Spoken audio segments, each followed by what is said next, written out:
marco jurídico quedó completamente desbordado.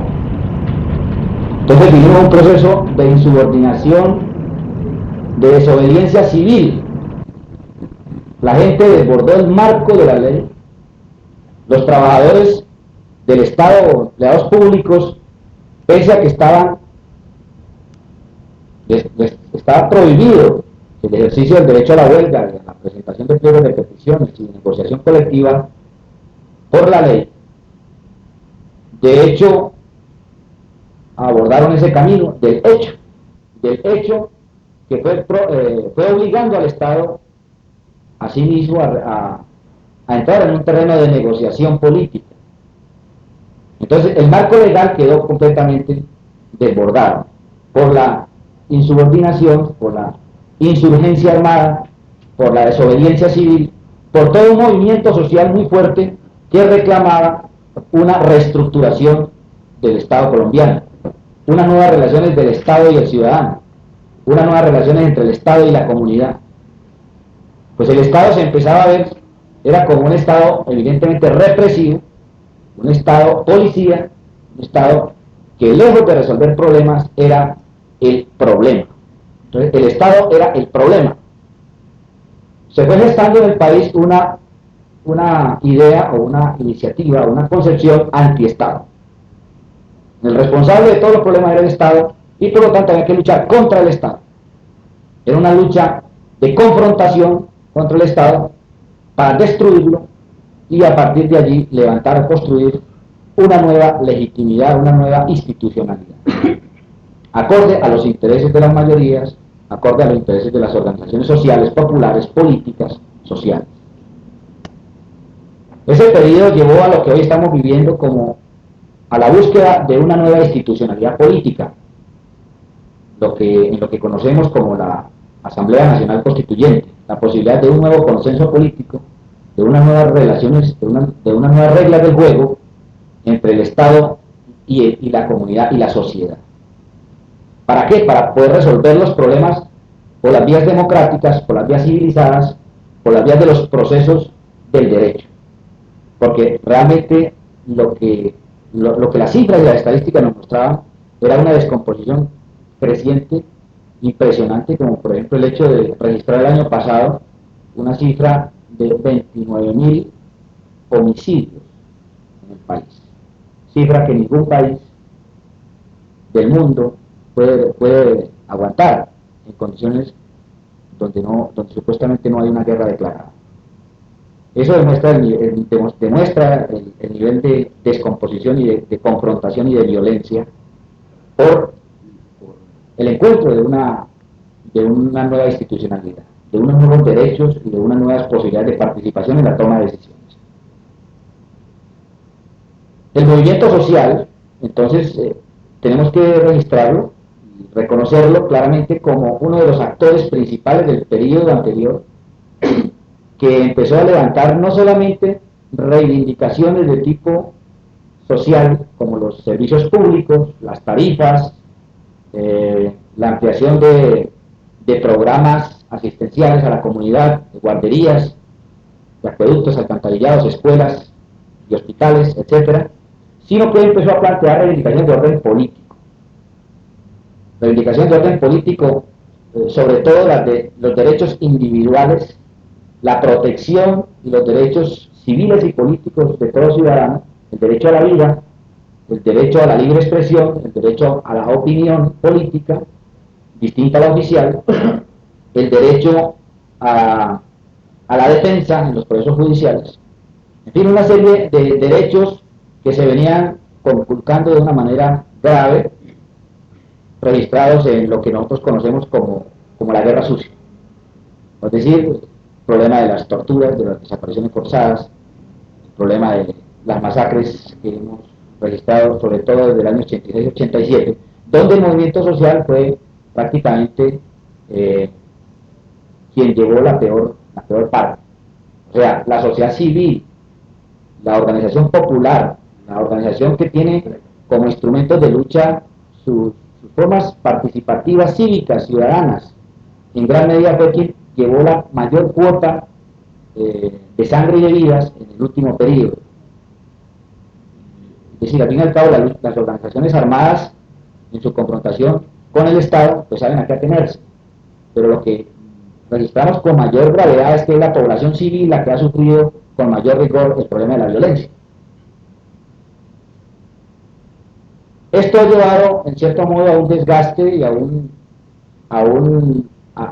que hoy encontramos como una cierta crisis o desmovilización de las luchas ciudadanas, de las luchas cívicas, por distintos factores, internos o externos, que podríamos tocar un poco. Pero yo quisiera señalar que en este momento en que se empieza a hablar de sociedad civil, en que se empieza a repicar sobre movimientos sociales, sobre la importancia de los movimientos sociales en un nuevo marco de sociedad democrática, en que necesitamos crear un nuevo Estado democrático y una sociedad democrática, que son dos caras de la misma moneda. No podría haber una sociedad democrática sin un Estado democrático.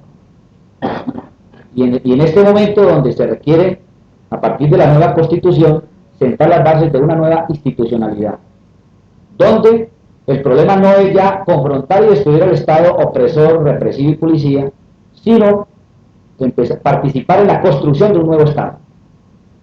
Participar, y desde allí el reto del movimiento social, el nuevo ritmo y los nuevos espacios que se le abren al movimiento social, de no solamente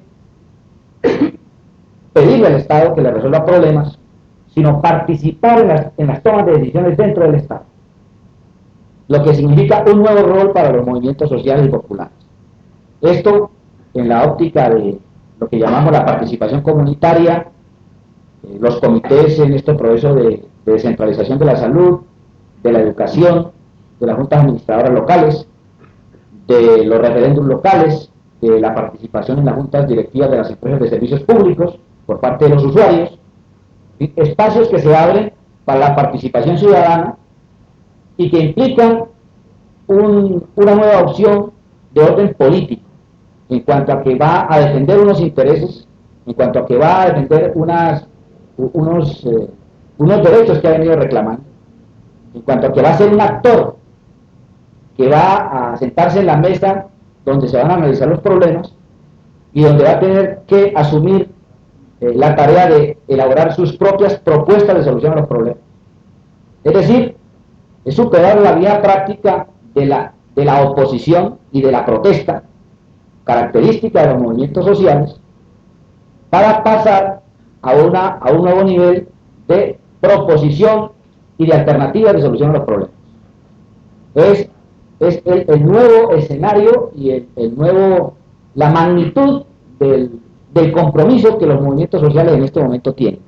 Movimientos sociales que van desde los sectores sindicales, desde las organizaciones obreras, desde las asociaciones de empleados, desde las asociaciones de pequeños productores campesinos, desde las asociaciones de usuarios de servicios públicos, desde los grupos de mujeres que se organizan para defender determinadas reivindicaciones de familia, o de manutención de sus hijos, o de guarderías infantiles, pasando por programas de tipo cooperativo económico, de gestión y de administración de recursos para solucionar problemas ya no solamente de pequeños grupos, sino de comunidades y de municipios concretos. Es decir, es el reto que el movimiento social hoy se había abocado frente a la apertura política. Anoche se hablaba de una apertura económica, con graves incidencias y consecuencias por el recorte en el gasto público, por la privatización de muchas actividades que antes asumía el Estado, ahora las van a asumir los particulares, con costos más gravosos para los sectores asalariados y populares, el desmonte en últimas del estado de bienestar, y hoy empezamos a hablar también de una apertura política, y de unos nuevos marcos de participación ciudadana, de fortalecer la sociedad civil, lo que implica una nueva cultura democrática, una cultura de participación. Nosotros hasta ahora lo que hemos vivido es una cultura de protesta, una cultura de rechazo a las medidas que ya se habían adoptado y a presionar para que se modifiquen medidas lesivas o para que se tengan en cuenta algunas sugerencias, pero nunca para participar en la toma de decisiones de poder, toma de decisiones de gobierno.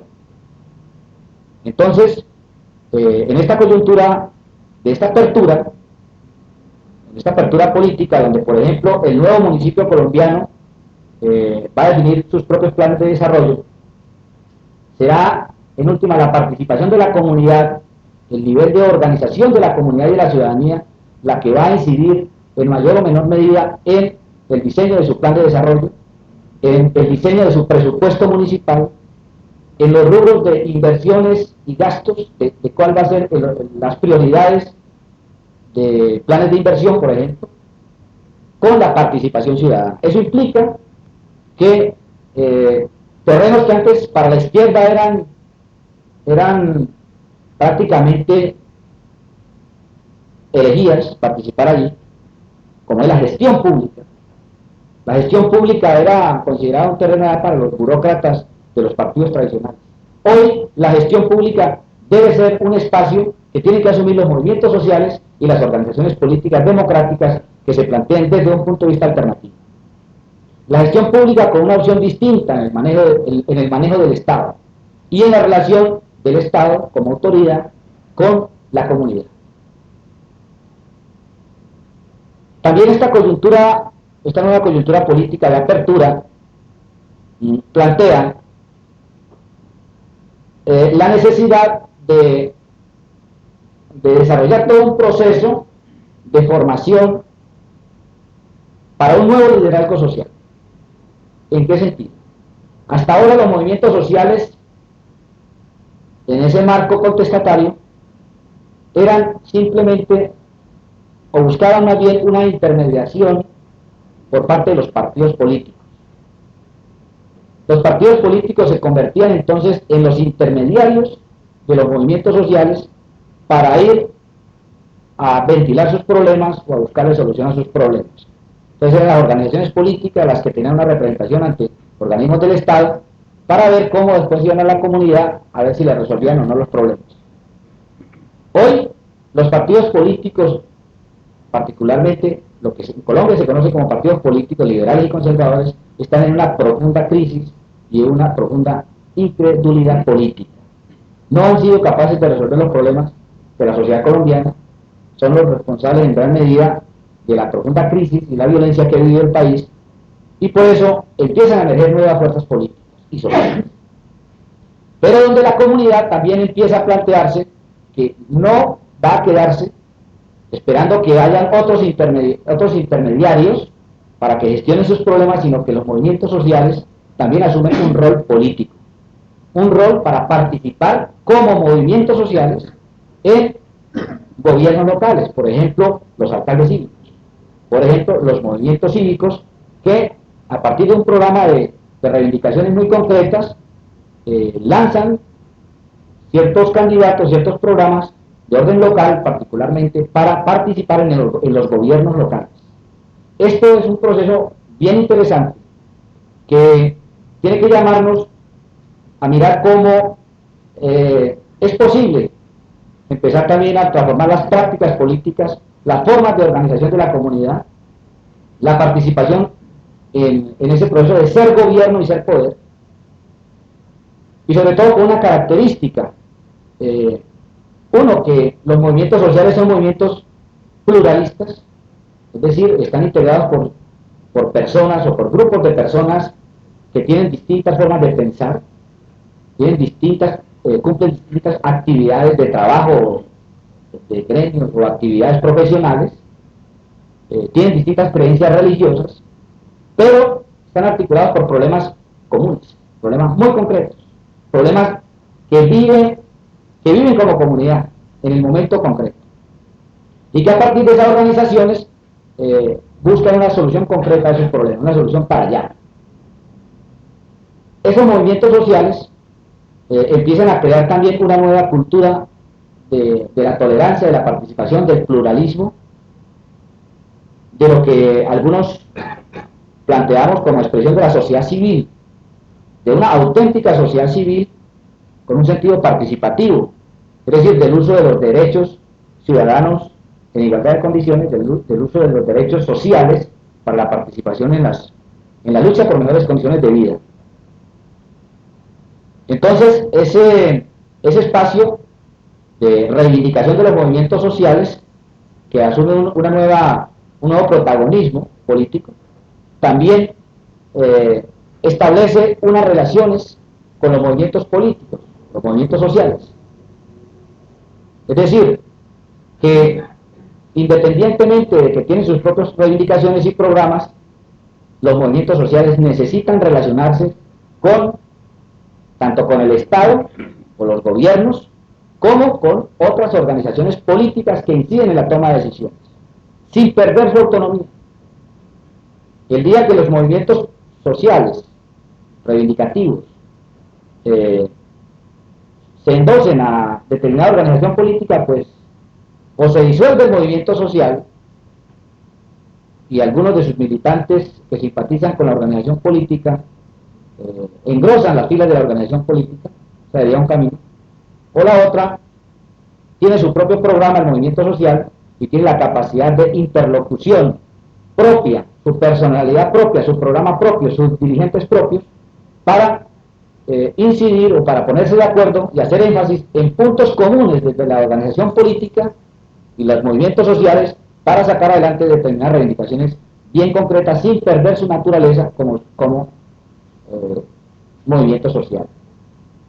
Y al mismo tiempo, cómo también se relaciona con el Estado, una nueva relación con el Estado en el diseño de programas de desarrollo de tipo social o económico que sean dirigidos, orientados con participación de la comunidad sin intermediación de grupos políticos, que es lo que en Colombia ha sido el caldo de cultivo del clientelismo. Un cacique político va a un barrio y conoce la necesidad del barrio, entonces dice, yo le voy a resolver el problema. No, acá la comunidad dice, no, nosotros somos los que vamos a asumir la representación con la alcaldía o con el gobierno local y vamos a acordar un programa para construir una carretera o un puente o lo que sea, o una escuela, y nosotros mismos vamos a gestionar eso. Y no necesitamos intermediarios de nada. Entonces empezamos a mirar que los movimientos sociales empiezan a escalar unos nuevos roles que antes no lo hacían. Sin embargo,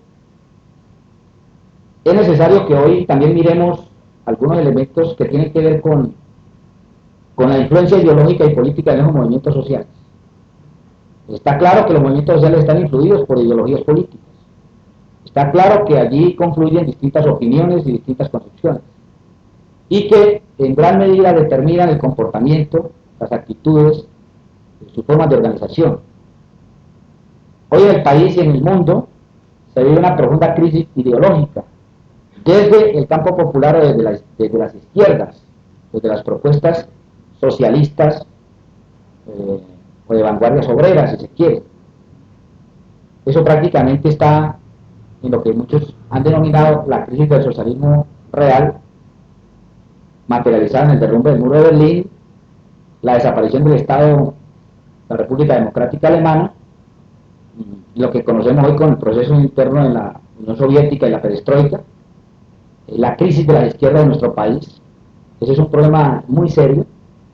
El otro problema, el replanteamiento de la lucha armada como una opción viable para el cambio y la construcción de una nueva sociedad, una sociedad democrática o socialista. Eso entró en crisis y se plantea entonces que hoy al orden del día está la necesidad de una nueva concepción de democracia, una nueva concepción de democracia integral, que no sea solamente referida a la democracia a la simple posibilidad de participación o de opinión política, sino también a beneficiarse de los derechos o de los recursos o de los ingresos o los beneficios económicos, sociales, culturales, que genera todo un proceso de construcción de riqueza.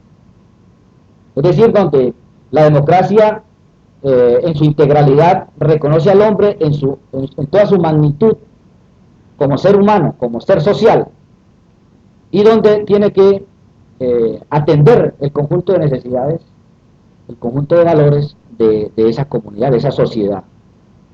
Ese nuevo concepto de democracia, donde reconoce la pluralidad ideológica, la pluralidad política, la expresión de diversos partidos y movimientos sociales, donde ya quedó prácticamente en el pasado aquella idea de que un solo partido iba a dirigir la sociedad, de que un solo partido era el que era el portador de la verdad revelada, de que un solo partido eh, era el conductor de una sociedad, era la expresión de una hegemonía política.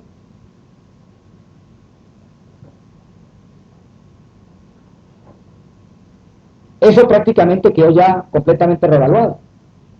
Y hoy lo que está planteado sobre la mesa para la discusión es es que se requieren construir nuevos consensos políticos entre diversas opiniones ideológicas y políticas. Y solamente así es posible construir una verdadera y auténtica democracia. Una democracia donde existan los movimientos sociales autónomos, con sus propias reivindicaciones y programas, y donde puedan existir las organizaciones políticas respetando los movimientos sociales en su naturaleza plural, porque las organizaciones políticas sí tienen su programa ideológico bien definido, su programa político bien definido, su estructura orgánica bien estructurada, bien definida, bien determinada, en términos muy, si se quiere, muy exclusivos, como formas de partidos políticos, mientras los movimientos sociales sean formas muy amplias, muy laxas, muy coyunturales también.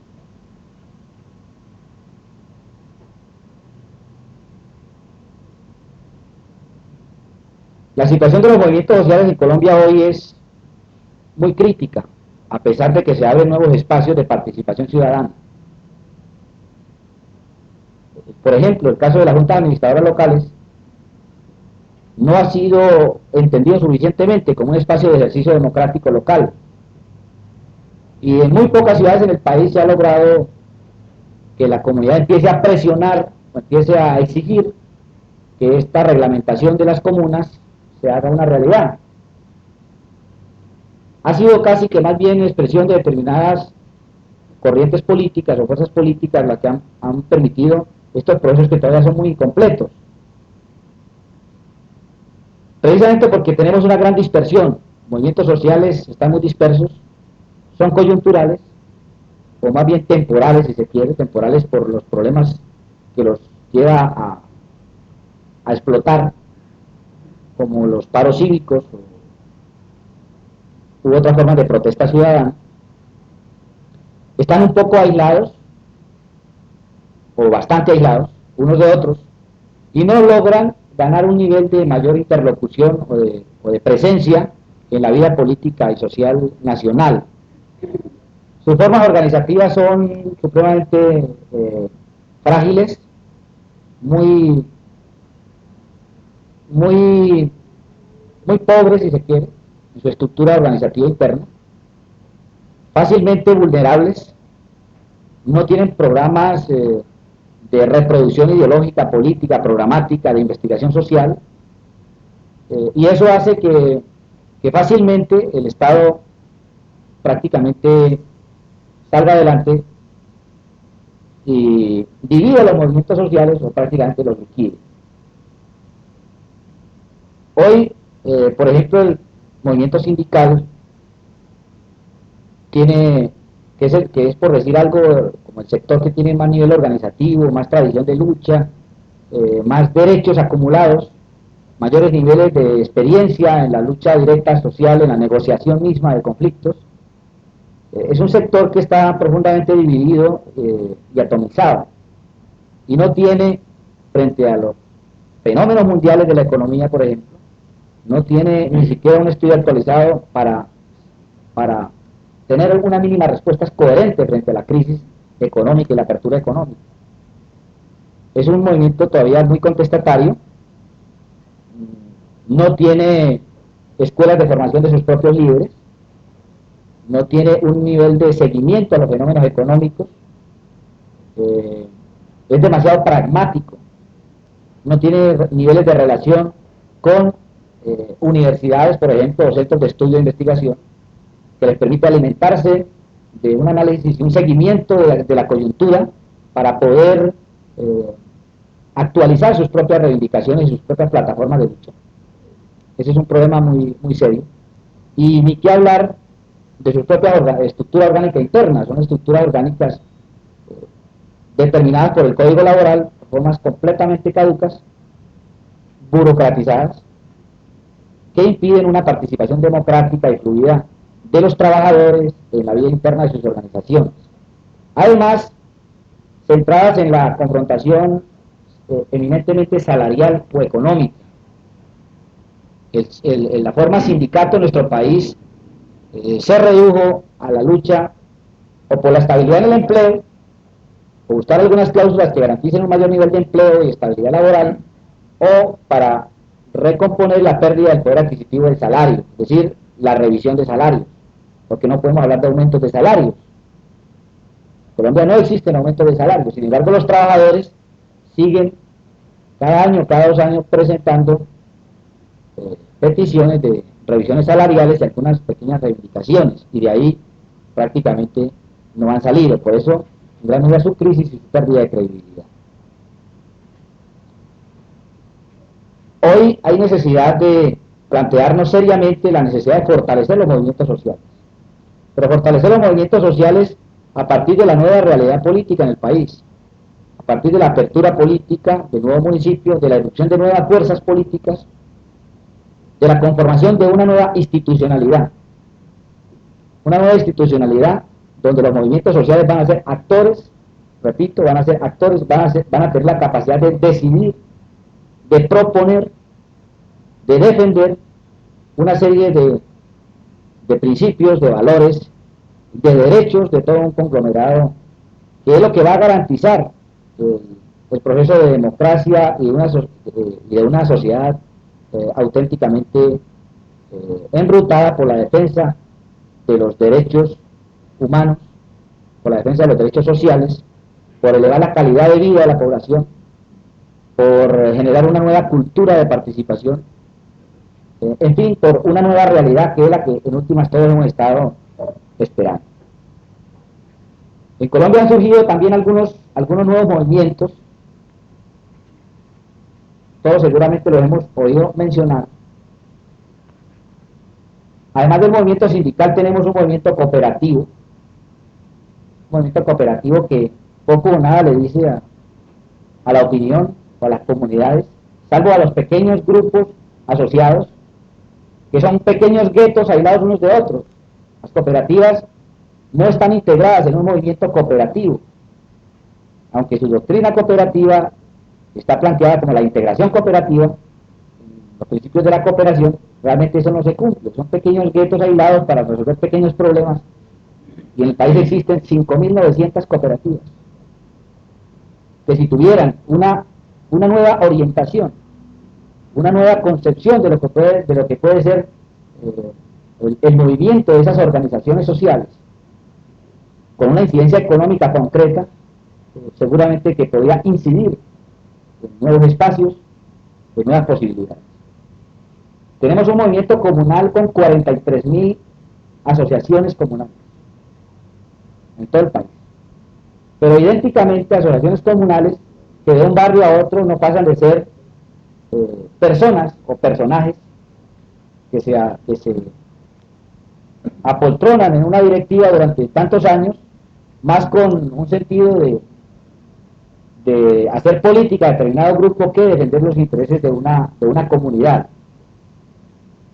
Yo diría que ese movimiento comunal, si las organizaciones populares, si los dirigentes sociales, si una nueva visión política de este movimiento social se apropia de la importancia que tienen esas pequeñas formas y estructuras organizativas de participación ciudadana, seguramente que podríamos potenciar un proceso de cambio de gran trascendencia en el país, que podría llegar a millones de personas. Es decir, si le dotamos a esas pequeñas organizaciones de una política social, de una caracterización nueva, una caracterización donde efectivamente participar en esas asociaciones sea un derecho legítimo de todas las personas en igualdad de condiciones, un respeto al pluralismo, con un sentido democrático interno, con un sentido participativo en la toma de decisiones, con nuevos mecanismos de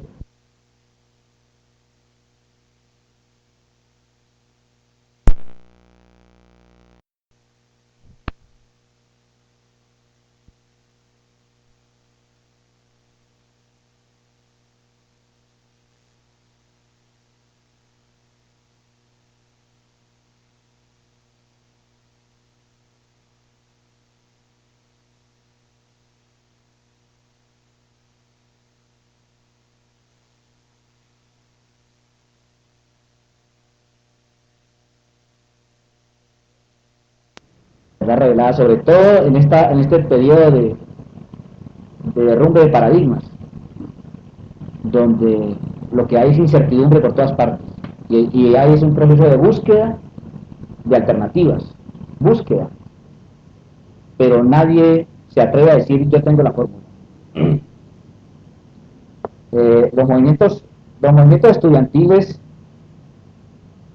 si no existen, como efectivamente uno encuentra de que no existe movimiento estudiantil precisamente porque no hay un programa de reivindicación del estudiantado en el país, de la juventud estudiantil, que reivindique el estudio, que reivindique la investigación, que reivindique el deporte, la recreación y su realización en la vida como un derecho del estudiantado, y que geste organizaciones con un programa propio del estudiantado.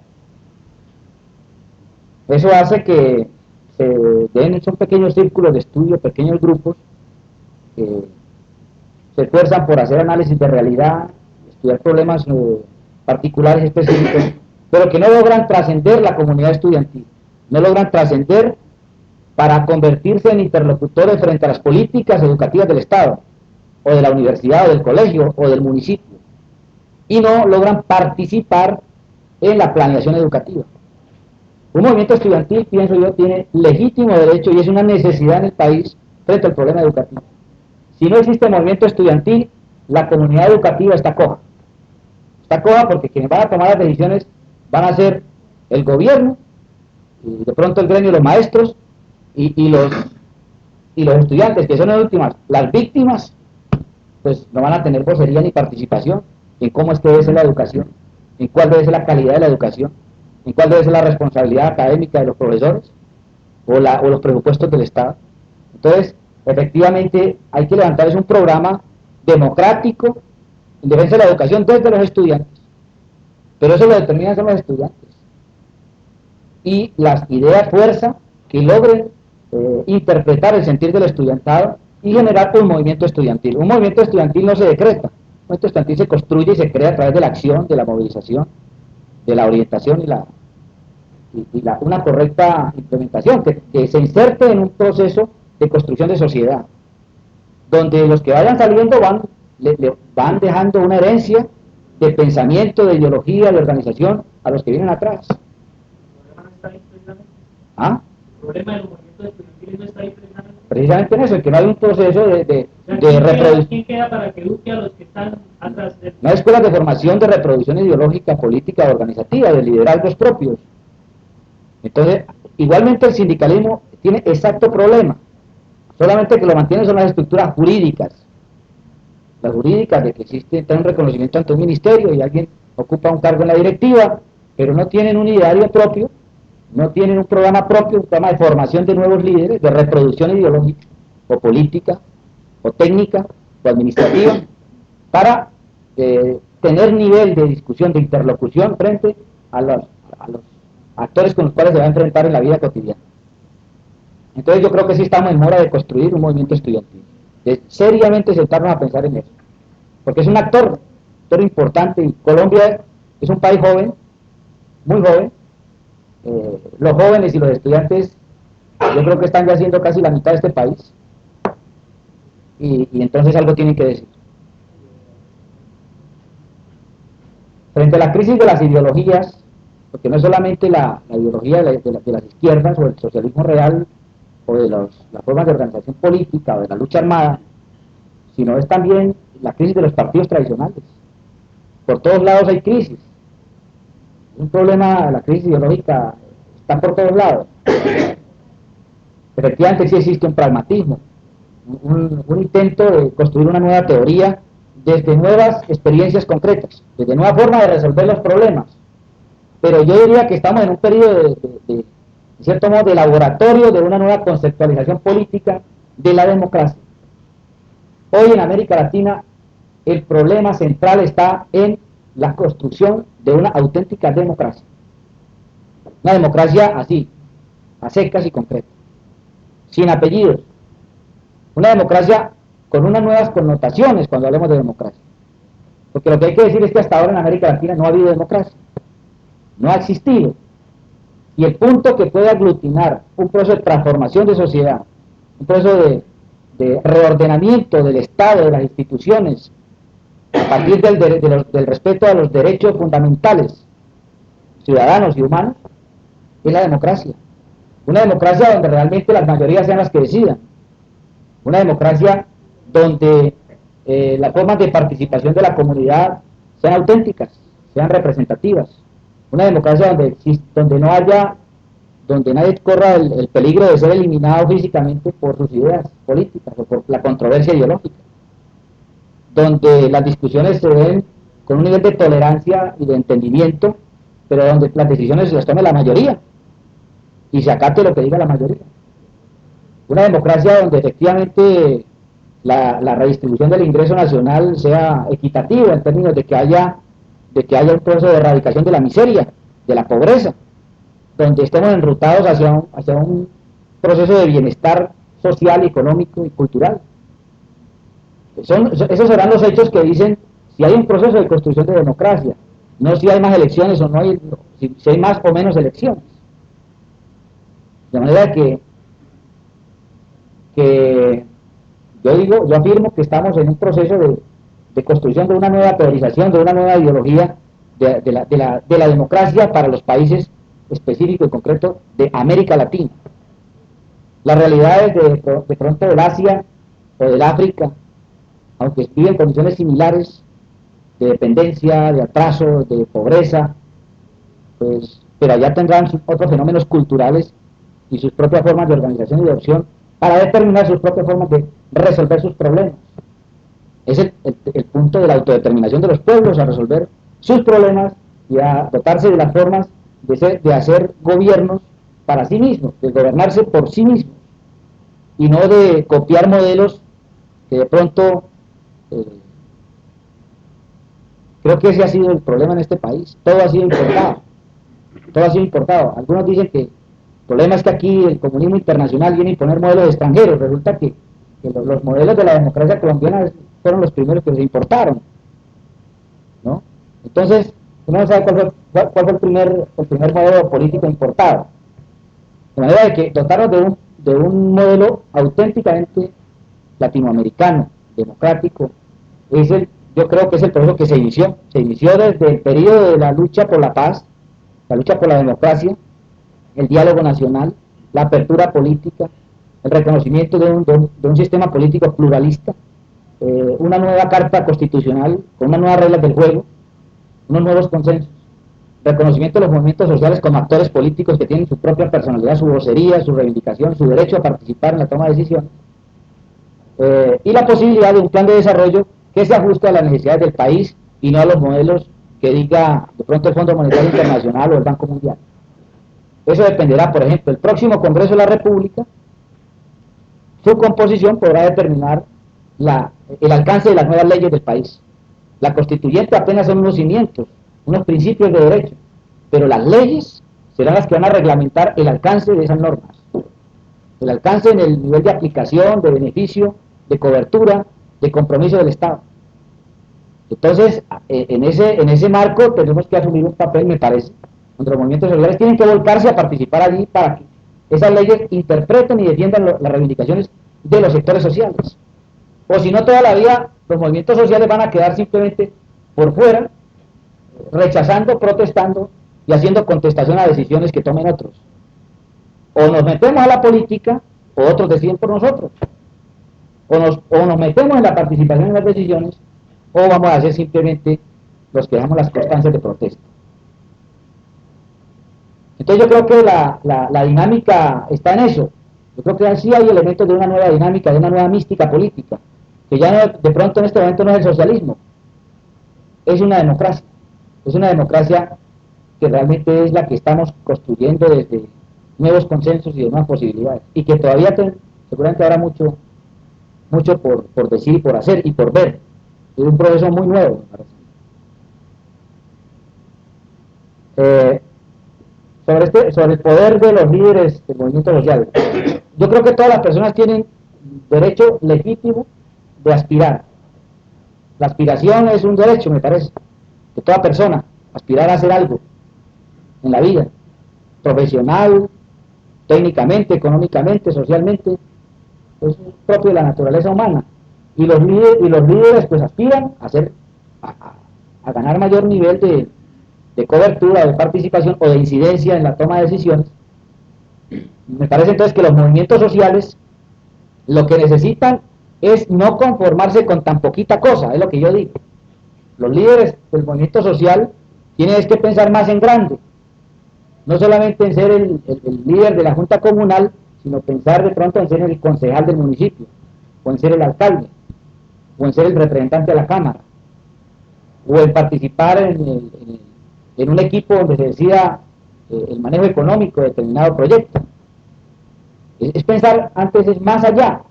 Lo que pasa es que son líderes y tienen que ser auténticos representantes de la comunidad.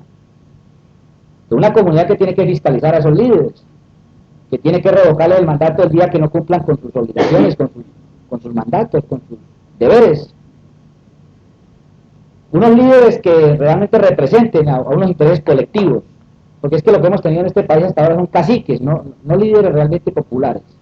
Caciques que a través del clientelismo, la compra de conciencias o el juego con las necesidades de la gente, buscan un nivel de representación, pero que van a hacer todo lo contrario de lo que la gente quiere. Entonces, esa forma de hacer política yo creo que entró ya también a ser replanteada en este país. Esos tipos que eran representantes de la Cámara, diputados y concejales en 10 municipios y miembros de todas las directivas de empresas de servicio público, eso ya en este país se acabó. Hoy tiene que dedicarse a una sola cosa y tiene que responder ante su comunidad que lo eligió por eso, y el día que no cumpla se va y le eligen a otro. Entonces yo creo que es parte del proceso de construcción de un nuevo liderazgo y de una nueva forma de hacer política. A ver, lo que plantea la estrategia de Bush para América Latina, la posibilidad de un nuevo intercambio económico y un apoyo de los Estados Unidos, pues están marcados dentro de las líneas políticas del neoliberalismo y de lo que veíamos ayer. Es decir, es la privatización de las empresas, es la apertura económica, la apertura de los mercados para facilitar algunos créditos, y lo que ellos llaman ayudas son créditos, o bien para ayudar a financiar el gasto público, o bien para algunas inversiones en servicios básicos de los países. Pero, ¿cómo enfrentar esto? ¿Cómo enfrentar el problema de la dependencia? Pues yo creo que tiene que ver con el fortalecimiento de las fuerzas políticas que puedan tener incidencia en el gobierno, en las formas de gobierno. Mientras tengamos gobiernos que estén supeditados a intereses extranjeros o a la banca internacional, pues realmente no hay nada que hacer. Necesitamos gobiernos democráticos, gobiernos que hagan respetar y hagan valer la soberanía nacional, que tengan la capacidad sí de negociación y de una visión mucho más universal de las relaciones económicas y del intercambio económico, el problema de los mercados, y de negociar favorablemente para el país, unas condiciones de intercambio favorables. Eso sí necesitamos, porque no podemos cerrarnos al mundo. Creer que en Colombia vamos a resolver cerrando todas las fronteras para no contaminarnos con los países desarrollados o que se llaman imperialistas, vamos entonces internamente a resolver los problemas. Eso sería un absurdo. Hay que entender que tenemos que relacionarnos con el mundo en un nivel de mercado, en un nivel de relaciones diplomáticas, culturales, económicas, científicas, técnicas, para poder avanzar en un proceso de desarrollo. Y si no, estamos perdidos. Lo importante es saber en qué condiciones se pactan esa nueva relación. No solamente con los Estados Unidos, sino con todos los países del mundo. Una política abierta. Pero eso lo determinará la calidad del gobierno, la calidad democrática y la profundidad de compromiso con los intereses populares. Eso estará en gran medida marcado por la decisión que tome el pueblo en las próximas elecciones. El problema de los derechos humanos, a ver, yo digo que los derechos humanos no son solamente los derechos a que le respeten la vida a uno,